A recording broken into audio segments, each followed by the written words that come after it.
This is the Bitaxe Gamma Hex, 6 BM1370 ASIC chips, hydro cooling, a 300 watt copper cold plate, a 252 watt Meanwell power supply, and around 8.4 terahashes per second right out of the box. But here's what makes this miner really interesting. A lot of the hardware on the Gamma Hex is massively overbuilt for what it needs at stock settings. The cooling system can handle more heat, the power supply can give more power, and Satoshi changed the power connection specifically to allow more current into the miner. Why? Because the Gamma Hex wasn't just designed to run at 8.4 terahashes.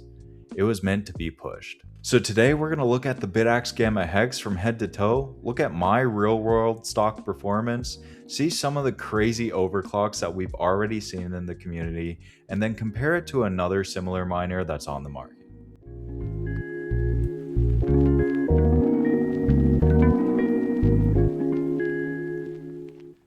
Let's start with exactly what we're looking at.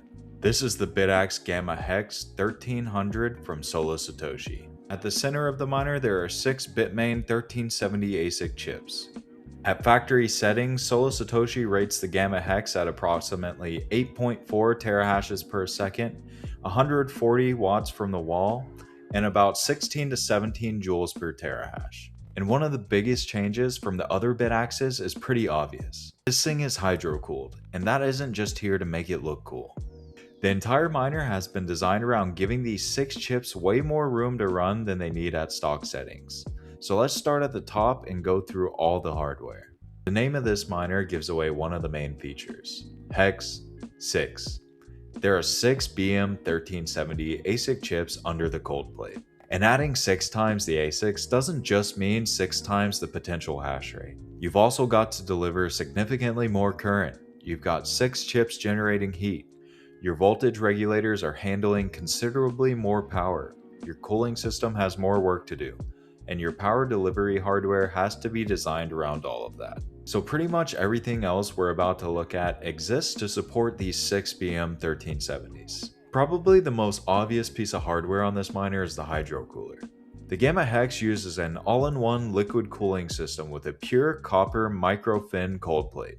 The cold plate is rated for approximately 300 watts of thermal load, and the miner pulls about 140 watts at stock settings. So there's clearly a good amount of thermal headroom built into this miner. But one of the main things I've heard questions about is there maintenance for this hydro cooler? It's 100% self-enclosed and maintenance-free.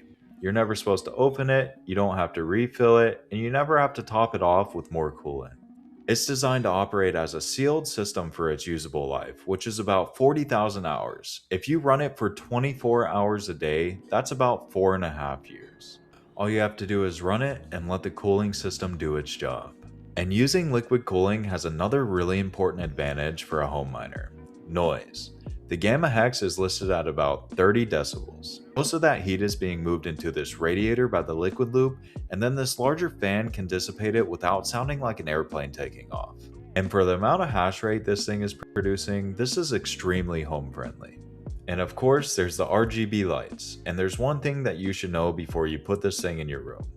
You can't currently turn these LEDs off. There isn't a setting inside AxeOS, there isn't a switch, they aren't programmable. When the miner is on, these lights are on. The guys at Satoshi did tell me that they are looking into remote controlled LED options, but for this current version, that is not supported. So if you hate RGB and you want your setup completely dark, this is something that you need to know before you buy it.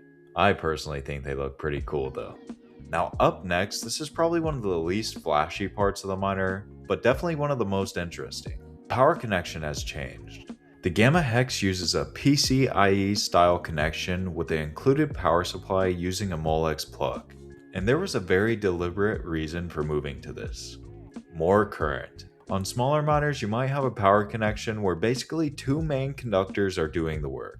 Now we've got 6 wires. And when you're trying to push considerably more power into a miner, spreading that current across additional conductors gives you a much better power delivery platform.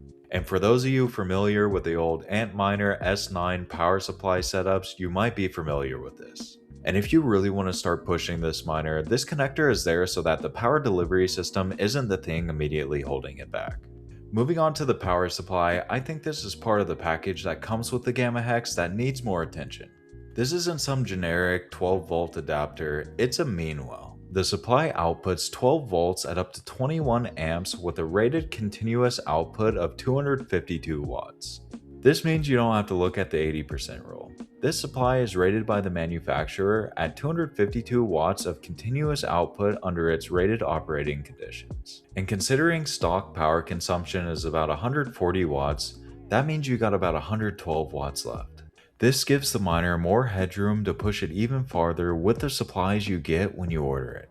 And there's another tiny feature on the stand that reinforces this idea. If you look at the back, you've got these two holes built into the stand. These are positioned so that if you want to add additional cooling around the voltage regulator area, you can. But why would this matter? If you're looking to overclock, when you start increasing your power, the ASIC temperatures aren't the only number that you need to look at. The VRMs are responsible for supplying power to all 6 BM1370 ASIC chips. If you're running a heavier overclock, you might want to add some extra airflow at the back of the board to take some heat away from them. They've historically done fine without extra cooling, but we've left you a convenient option if you want to add it. Software-wise, this is still very much a Bitaxe. It still runs ESP-Miner firmware and uses the AxeOS dashboard. So if you've had a Bitaxe before, this is going to be very familiar. And before we get into performance, there's something very important you need to know about the Gamma Hex right now. The Gamma Hex comes from Satoshi with the correct firmware and ready to mine. You do not need to update it when you get it. As of right now, you should not take your Gamma Hex to the Bitaxe web flasher and flash one of the other firmware listed there. The firmware builds currently listed there are for other Bitaxe miners and are not compatible with the Bitaxe Gamma Hex. If you flash one of these onto the device, you can render it unusable or effectively break it. But the Gamma Hex is still fully open source with the code available on GitHub at the Gamma Hex branch of ESP-Miner. But with that important stuff out of the way, let's see how my Gamma Hex is performing at stock settings. The stock frequency is 690 and the core voltage is 1200. Moving to the dashboard, my miner has been averaging about 8.44 terahashes per second, pulling about 143 watts from the wall.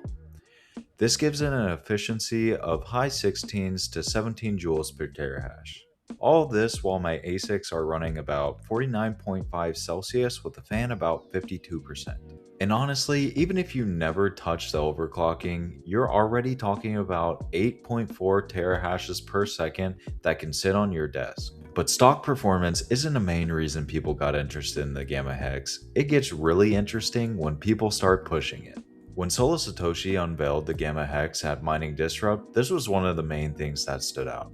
It wasn't just running at factory settings, we were already pushing it to see how far it could go. During the conference, we pushed the miner to about 13 terahashes per second while consuming roughly 252 watts, giving it an efficiency of about 19 joules per terahash. And all this while the temperature stayed around 68 degrees Celsius. And remember what we already established. The cooler is rated for around 300 watts of thermal load. The included meanwhile is rated for 252 watts continuous.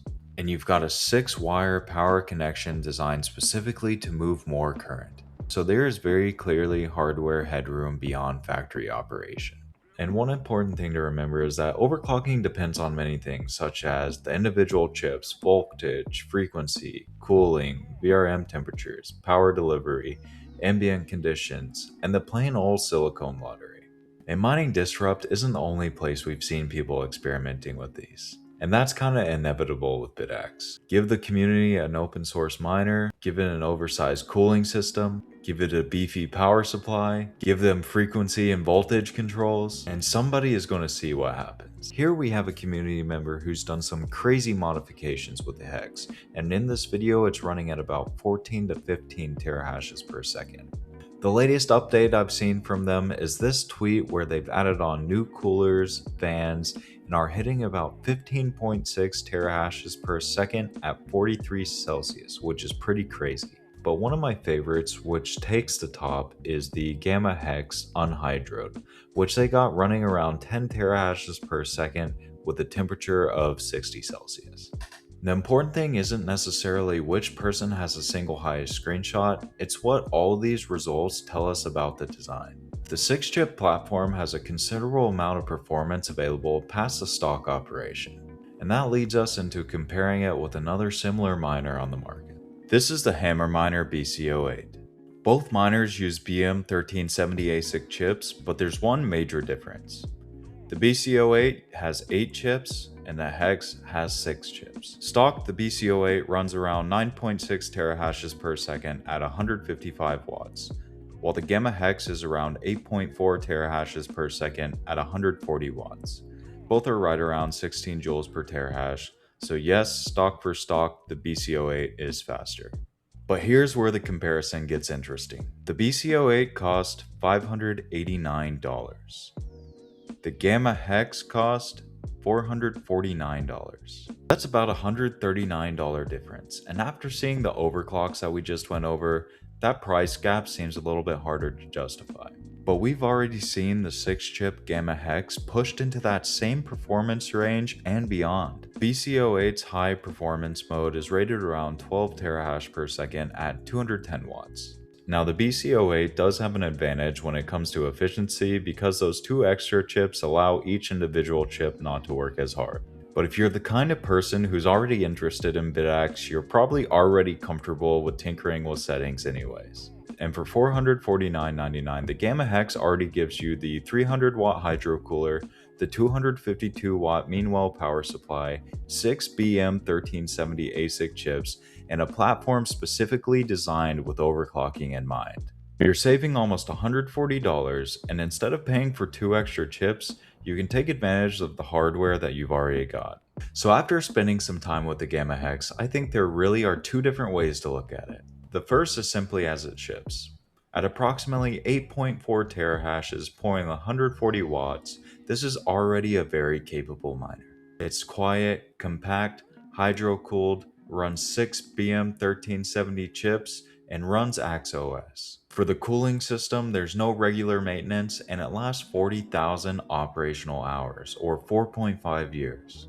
And it comes with a 300 watt cold plate and a 252 watt mean well power supply, which is better than what you would get with some of the competing miners. And then there's a second way you can look at the Gamma Hex. As a platform, you've got the 300 watt copper cold plate, a 252 watt mean well power supply, a new 6-wire power connection specifically designed to give the miner more current, mounting provisions for additional VRM cooling, and an open source software ecosystem that actually lets people experiment with the hardware.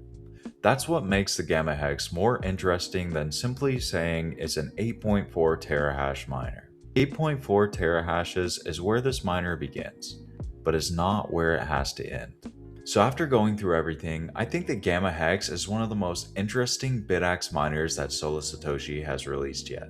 The power is appealing, but the most interesting part to me is everything built around those 6 chips. Even if you never touch the settings, it's a very capable home miner. But if you like experimenting with your hardware, we've also seen how much potential lies beyond the stock settings. It works as a straightforward plug-and-play miner while still giving the Bitaxe community plenty of room to modify, cool, overclock, and experiment with it. And just a reminder about the firmware, the Bitaxe Hex comes completely ready to go with the firmware it needs. It's specifically designed for this miner, so don't go to the Bitaxe web flasher and update it. And in the future, we're going to do a dedicated overclock video where we're going to go one step at a time and see really how far we can push this thing. If you want to check one out for yourself, all the links will be down in the description. And make sure to head to Solo Satoshi, your trusted source for Bitcoin hardware.